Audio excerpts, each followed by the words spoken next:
إن الحمد لله نحمده ونستعينه ونستغفره ونعوذ بالله من شرور أنفسنا ومن سيئات أعمالنا من يهده الله فلا مضل له ومن يضلله فلا هادي له وأشهد أن لا إله إلا الله وحده لا شريك له وأشهد أن محمدا عبده ورسوله يا أيها الذين آمنوا اتقوا الله حق تقاته ولا تموتن إلا وأنتم مسلمون يا أيها الذين آمنوا اتقوا الله وقولوا قولا سديدا يصلح لكم أعمالكم ويغفر لكم ذنوبكم ومن يطع الله ورسوله فقد فاز فوزا عظيما يا أيها الناس اتقوا ربكم الذي خلقكم من نفس واحدة وخلق منها زوجها وبث منهما رجالا كثيرا ونساء واتقوا الله الذي تساءلون به والأرحام إن الله كان عليكم رقيبا أما بعد فإن خير الحديث كتاب الله وخير الهدي هدي محمد صلى الله عليه وسلم وشر الأمور محدثاتها وكل محدثة بدعة وكل بدعة ضلالة وكل ضلالة في النار أعوذ بالله من الشيطان الرجيم بسم الله الرحمن الرحيم محمد رسول الله والذين معه أشداء على الكفار رحماء بينهم تراهم ركعا سجدا يبتغون فضلا من الله ورضوانا وسيماهم في وجوههم من أثر السجود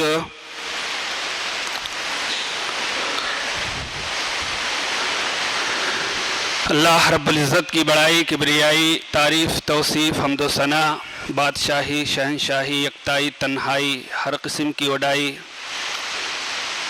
اسی اللہ رب العزت کے لیے لائق اور زیبا ہے جو تمام دنیا انسانیت کا اکیلے تنہا خالق ہے، مالک ہے، رازق ہے، حاکم ہے۔ درود و سلام ہو تمام انبیاء کرام پر، خصوصاً سیدنا سید الاولین والآخرین، امام الانبیاء والمرسلین، امام المجاہدین والمتقین، امامنا فی الدنیا، امامنا فی الآخرہ، امامنا فی الجنہ، کل کائنات کے سردار میرے اور آپ کے دلوں کے بہار جناب حضرت محمد الرسول اللہ صلی اللہ علیہ وسلم پر۔ اللہم صلی علی محمد وعلی آل محمد كما صليت على إبراهيم وعلى آل إبراهيم إنك حميد مجيد اللهم بارك على محمد وعلى آل محمد كما باركت على إبراهيم وعلى آل إبراهيم إنك حميد مجيد۔ رحمت و بخشش کی دعا آل رسول، اصحاب رسول، اہل بیت، تابعین، تبع تابعین اور امت کے صلحاء عظام، بزرگان دین اور بروقت امت کے جو اگوا، پیشوا، رہبر، رہنما۔ مختصر سے حمد و صلوات کے بعد خطبہ مسنونہ کے اندر جس آیت کو میں نے آپ لوگوں کے سامنے پیش کیا ہے، سورہ فتح کی یہ آیت ہے، آیت نمبر 29، آخری آیت ہے، اس سورہ کی آخری آیت ہے یہ۔ اسی آیت کی روشنی میں آپ لوگوں کے سامنے صحابہ اکرام رضوان اللہ اجمعین کے فضائل اور ان کے مناقب، ان کی شان و شوکت کے تعلق سے کچھ باتیں میں آپ لوگوں کے سامنے رکھنے کی کوشش کروں گا۔ الہ العالم سے دعا ہے کہ اللہ تبارک و تعالی ہم تمام مسلمانوں کو حق بات کہنے، سننے اور اس پر عمل کرنے کی توفیق عطا فرمائے، آمین۔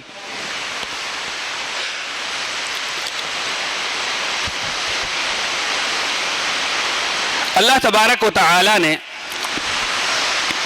قرآن مقدس کے اندر بہت ساری جگہوں پر صحابہ اکرام رضوان اللہ اجمعین کی شان و شوکت کو بیان کیا ہے، اور گزشتہ جمعہ کے اندر میں نے مختلف آیتوں کے ذریعے سے ان کے فضائل کو بیان کیا تھا۔ آج کے خطبے کے اندر بھی مزید ان کے فضائل کو بیان کیا جائے گا۔ اللہ تبارک و تعالی نے فرمایا محمد الرسول اللہ صلی اللہ علیہ وسلم، محمد صلی اللہ علیہ وسلم اللہ کے رسول ہیں۔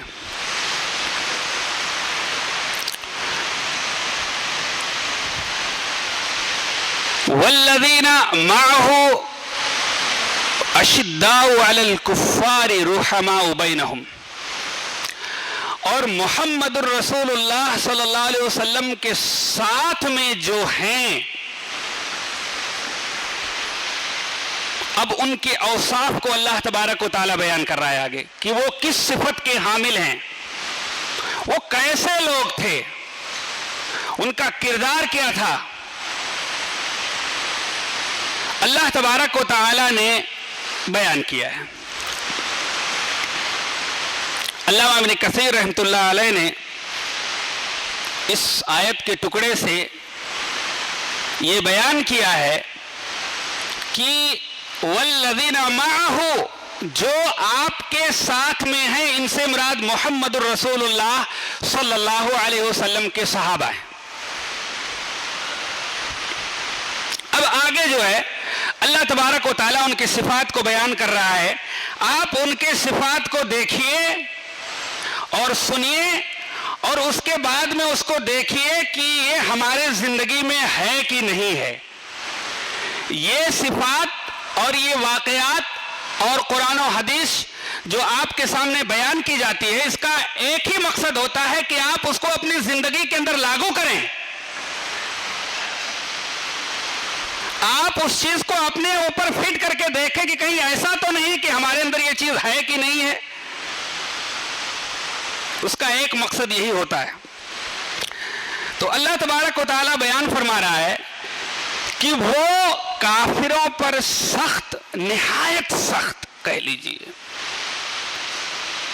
اور آپس میں بہت زیادہ نہایت رحم دل ہیں۔ کفار و مشرکین پر بہت زیادہ سخت ہیں اور آپس میں بہت زیادہ رحم دل ہیں۔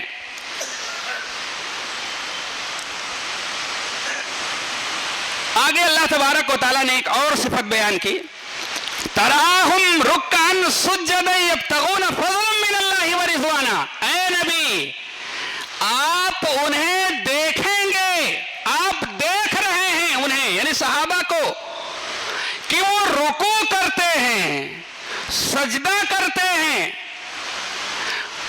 اور اس رکوع اور سجدے کے ذریعے سے ان کا مقصد کیا ہوتا ہے؟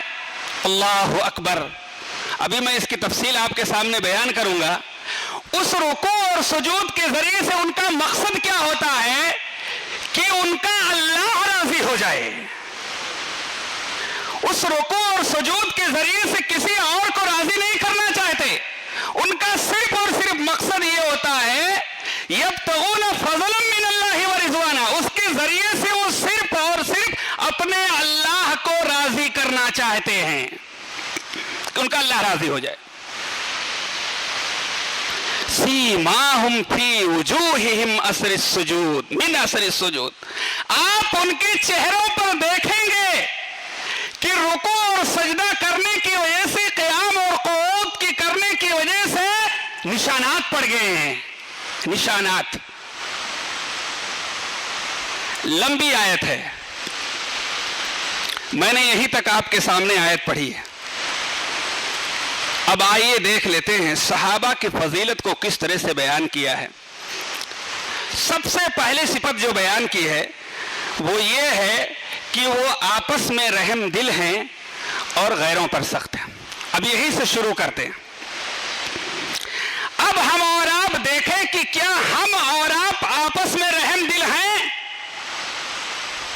اب اس چیز کو اپنے اوپر داخل کر کے دیکھیے, نافذ کر کے دیکھیے کہ کیا آج کا مسلمان یا ہم میں سے اتنے سارے لوگ بیٹھے ہوئے ہیں, ہم اپنے بھائی کے لیے رحم دل ہیں, نرم ہیں, شفیق ہیں, ان کے اوپر مہربان ہیں, یا سخت ہیں؟ بالکل الٹا ہو گیا ہے.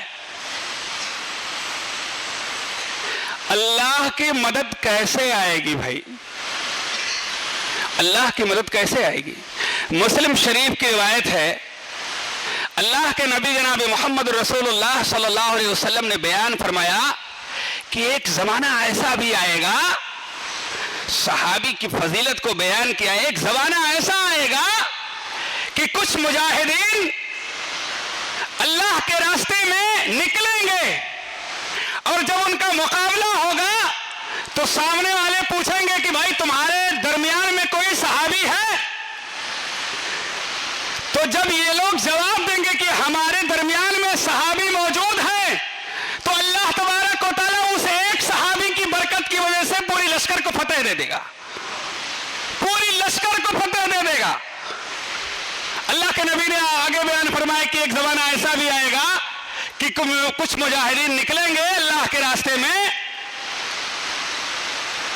قتال کے لیے, اللہ کے دین کو پھیلانے کے لیے نکلیں گے, تو سامنے والے پوچھیں گے کہ کیا تمہارے درمیان میں کوئی ایسا شخص موجود ہے جس نے صحابی کو دیکھا ہو یا صحابی کے ساتھ میں رہا ہو؟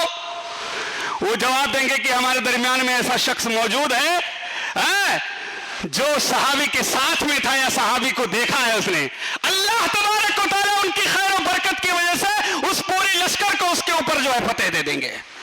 تابعی, اسی طرح سے تبا تابعی کی بات آتی ہے. صحابی کی یہ فضیلت ہے. اب اندازہ کیجئے, آئیے دیکھیے, کیا ہم اور آپ ایک دوسرے پر شفقت کرنے والے ہیں, مہربانی کرنے والے ہیں؟ اللہ کی مدد کہاں سے آئے گی؟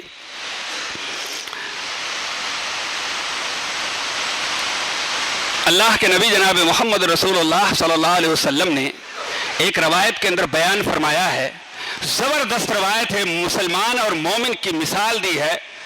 المؤمن للمؤمن, بنیان کا لفظ استعمال کیا ہے. بعضهم یشدہ بعضهم بعضا, مومن اپنے مومن بھائی کے لیے ایک دیوار کے مانند ہے, ایک دیوار کے مانند ہے. کیسے؟ ایک دیوار کے اوپر ایک اینٹ رکھ کر کے, دوسرے اینٹ کو رکھ کر کے, دوسرے اینٹ کو رکھ کر کے, تیسرے اینٹ کو رکھ کر کے مضبوط کیا جاتا ہے. مومن اپنے مسلمان بھائی کے لیے, مومن کے لیے ایک دیوار کے مانند ہے جو ایک دوسرے کو تقویت پہنچاتا ہے, ایک دوسرے سے محبت کرتا ہے, ایک دوسرے سے نرمی کے ساتھ میں پیش آتا ہے. اللہ کے نبی جناب محمد رسول اللہ صلی اللہ علیہ وسلم نے ایک روایت کے اندر یہاں تک فرمایا, مومن کی مسلمان, مومن اور مسلمان موحد کی مثال ایک جسم کی ہے, ایک جسم کی ہے. تمام لوگوں کی جو ہے مثال ایک جسم کی بیان کی ہے.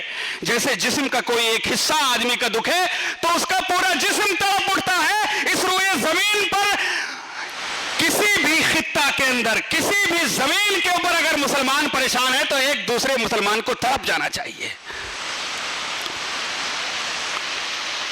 اللہ اکبر. رحماء بینہم, وہ آپس میں رحم دل ہیں اور دوسروں کے اوپر سخت ہے, لیکن ایسا لگتا ہے کہ اس کے بالکل برعکس ہمارا اور آپ کا معاملہ چلا. یہ صحابہ کے اوصاف ہیں. اور اللہ اکبر, آپ کو ایسے واقعات مل جائیں گے کہ آدمی کا دل ہلا کر کے رکھتے ہیں. ایک صحابی حضرت ابو دجانہ رضی اللہ تعالیٰ عنہ بہت مشہور صحابی ہیں. یہ بڑے اونچے پایا کے صحابی ہیں, بڑے دل گردہ کے مالک تھے, بڑے دل گردہ والے تھے, بڑے پہلوان اور باہمت صحابی تھے, بڑے باہمت صحابی تھے. جنگ احد حضرت انس بن مالک رضی اللہ تعالیٰ عنہ بیان فرماتے ہیں, اور یہ مسلم شریف کی روایت ہے, ان کے مناقب میں اس روایت کو پیش کیا ہے کہ جنگ احد کے دن اللہ کے نبی جناب محمد رسول اللہ صلی اللہ علیہ وسلم نے میدان کارزار میں جنگ کے میدان میں اپنی تلوار کو اٹھایا اور کہا اس تلوار کو کون لے گا, اس تلوار کو کون لے گا. صحابہ کرام لپکے, بہت سارے صحابہ کرام لپکے, اللہ کے نبی مجھے دے دیجئے, اللہ کے نبی مجھے دے دیجئے, اللہ کے نبی مجھے دے دیجئے. اللہ کے نبی نے کہا کہ اس تلوار کو اس کے حق کے ساتھ میں کون لے گا, جو اس کا حق ہے اس کے حق کے ساتھ میں کون لے گا. تو حضرت ابو دجانہ رضی اللہ تعالیٰ عنہ, بہت سارے صحابے پیچھے کے بھی حق کیا ہوگا, وہ آپس میں سوچنے لگے. لیکن یہ اتنے باہمت اور اتنے ہمت اور حوصلہ کے, بڑے ہمت اور حوصلہ کے مالک تھے, اللہ کے نبی کے سامنے آگے بڑھے اور اللہ کے نبی سے کہا کہ اللہ کے نبی یہ تلوار آپ مجھے دے دیجئے, اس کو میں اس کے حق کے ساتھ میں لیتا ہوں. چنانچہ مسلم شریف کی روایت ہے, اللہ کے نبی جناب محمد رسول اللہ صلی اللہ علیہ وسلم نے اس تلوار کو حضرت ابو دجانہ رضی اللہ تعالیٰ عنہ کو دے دیا, اور انہوں نے اس تلوار کے ذریعے سے کفار و مشرکین کے صفوں کو تہوالا کر دیا.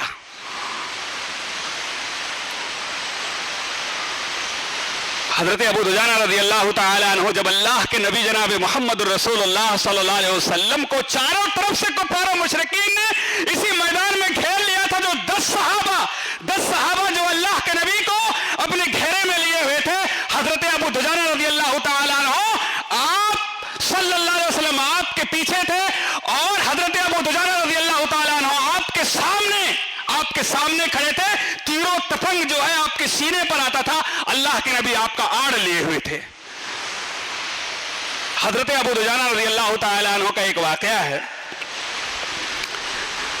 آدمی کی غیرت جاگ جائے, ایمان جاگ جائے. صحابہ کرام رضوان اللہ اجمعین کی شان کیا ہے, اور وہ آپس میں کتنے رحم دل تھے, اور اللہ کی عبادت کس طرح سے کرتے تھے, آپ اندازہ لگائیے. دونوں کا بیان ہے, اس واقعے کے اندر دونوں کا ذکر ملتا ہے. حضرت ابو دجانہ رضی اللہ تعالیٰ عنہ کی خواہش رہا کرتی تھی کہ ہمیشہ فجر کی نماز اللہ کے نبی جناب محمد الرسول اللہ صلی اللہ علیہ وسلم کے پیچھے پڑھا کریں, اور پڑھتے تھے. لیکن نماز فجر کے فوراً بعد یہ مسجد سے نکل جایا کرتے تھے, فوراً بعد جسٹ نکل جایا کرتے تھے. اللہ کے نبی کی نگاہیں ان کی پیچھا کرتی تھی, دیکھتے تھے اللہ کے نبی, 1 دن ہو گیا, 2 دن ہو گیا, 3 دن ہو گیا, یہ پھٹافٹ نکل جاتے ہیں.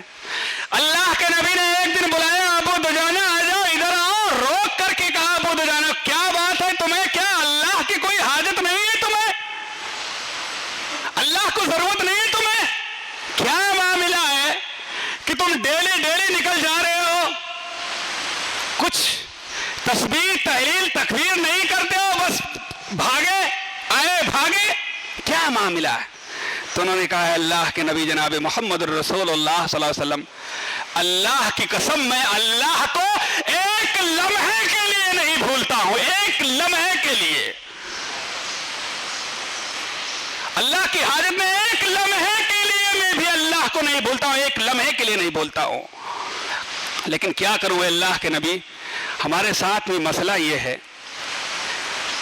کہ ہمارا جو صحن ہے, جو آنگن ہے, گھر جو ہے, جو صحن ہے, جو آنگن ہے, اور ہمارا ایک پڑوسی یہودی ہے, اس کے گھر میں کھجور کا درخت لگا ہوا ہے, اور وہ کھجور کا جو درخت ہے اس کی کچھ شاخیں جو ہے وہ ہمارے صحن میں لٹکی ہوئی ہے, اور اس کے کھجور, اس درخت سے جو شاخیں جو لٹکی ہوئی ہیں, ان شاخوں سے کچھ کھجور ٹوٹ کر کے ہمارے صحن میں گر جاتا ہے, ہمارے آنگن میں گر جاتا ہے.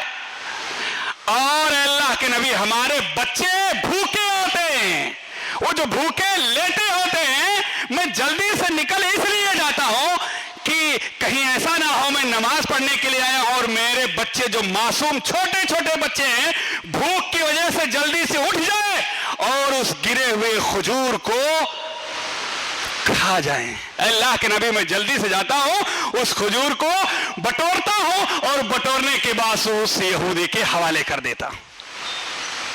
اور اے اللہ کے نبی, اللہ کی قسم ایک روز تو ایسا معاملہ ہو گیا کہ میں جلدی سے گیا اور اپنے ایک معصوم بچے کو میں نے دیکھا کہ اس کھجور سے اٹھا کر کے اس نے اپنے حلق کے اندر ڈال لیا.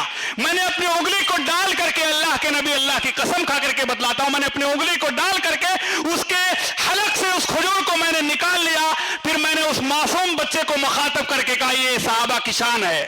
میں نے اپنے اس معصوم بچے کو مخاطب کر کے کہا کہ اے میرے نونہال بچے, مجھے شرم آئے گی, مجھے حیا آتی ہے کہ کل قیامت کے دن جب اللہ کے سامنے میں کھڑا ہوں تو میرا شمار چوروں میں سے ہو, جو میں چوروں کے صف میں کھڑا ہوں. اللہ کے نبی, میں نے اس کے حلق سے اس کھجور کو نکال لیا. حضرت ابو بکر صدیق رضی اللہ تعالیٰ عنہ یہ سب ماجرا سن رہے تھے. اب دیکھیے کتنے رحم دل تھے وہ آپس میں, کتنے رحم دل تھے, ایک دوسرے کے اوپر کتنے نرم تھے.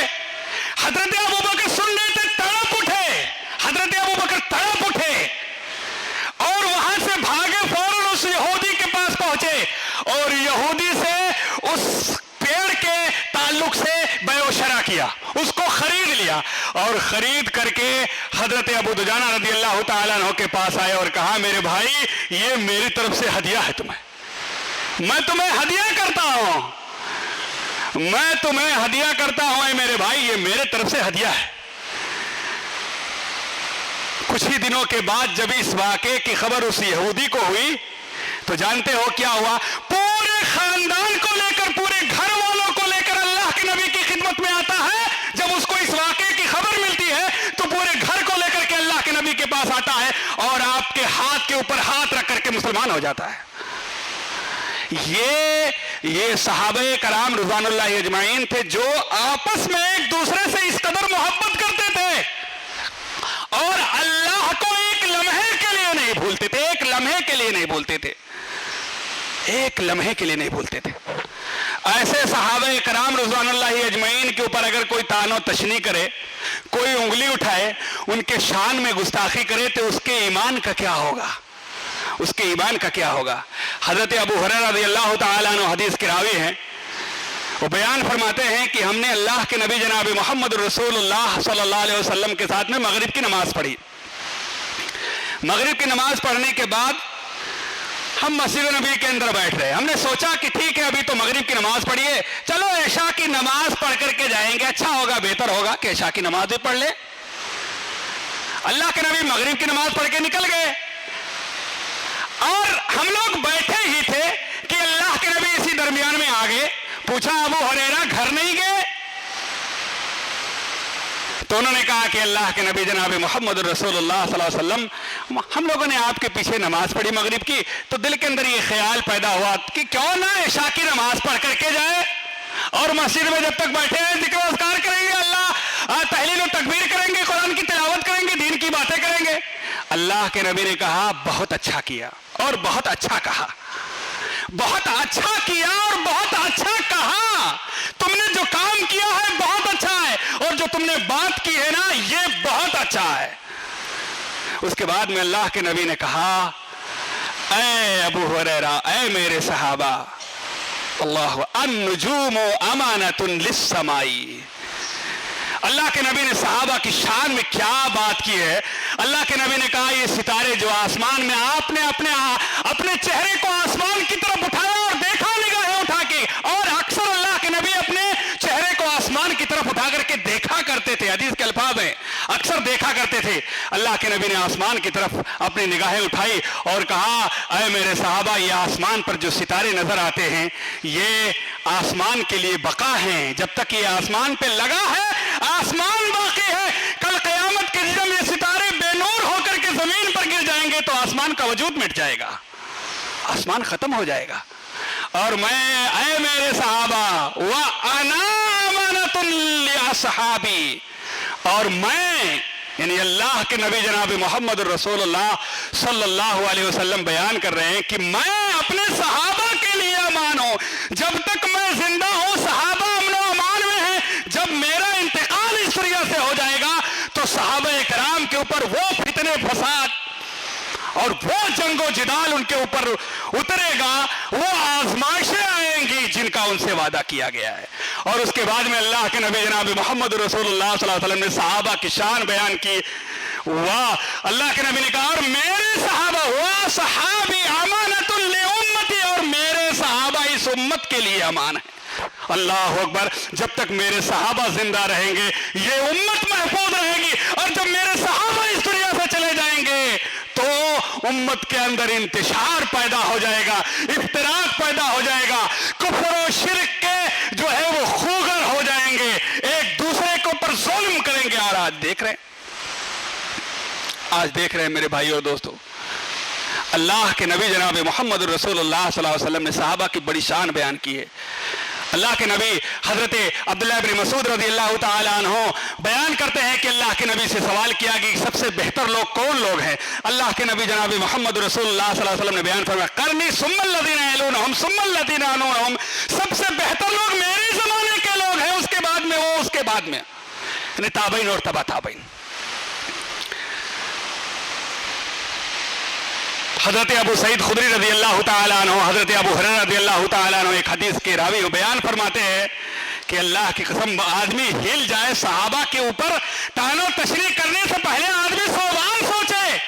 حضرت ابو ہریرہ رضی اللہ تعالیٰ عنہ بیان فرماتے ہیں کہ لا تسبوا صحابی، میرے صاحب کو گالی مت دو، میرے صاحب کو گالی مت دو۔ اور انہوں نے قسم کھا کر کے کہا کہ اللہ کی قسم، اللہ کے نبی نے بیان فرمایا ہے کہ انہوں نے جو ایک مد یا آدھا مد، ایک سیر یا 2 سیر، آدھا سیر اللہ کے راستے میں خرچ کیا ہے، تم احد پہاڑ کے برابر سونا خرچ کر کے، احد پہاڑ کے برابر بھی سونا خرچ کرو تو اس کے ثواب کو حاصل نہیں کر سکتے ہو۔ حضرت عبداللہ بن عمر رضی اللہ تعالیٰ عنہ کا قول ہے، وہ بیان فرمایا کرتے تھے کہ میرے صحابہ کو گالی مت دو، ایک لمحے کے لیے، ایک سیکنڈ کے لیے، پلک جھپکنے کے برابر اگر کوئی صحابی اللہ کے نبی کے ساتھ میں رہا ہے، پلک جھپکنے کے لیے اللہ کے نبی کے ساتھ میں رہا، اللہ اکبر، پلک جھپکنے ایک لمحے کے لیے اگر وہ اللہ کے نبی کے ساتھ میں رہا ہے، اللہ اکبر، تو تمہاری پوری زندگی کے نیک اعمال سے بہتر ہے، ایک لمحے کے لیے۔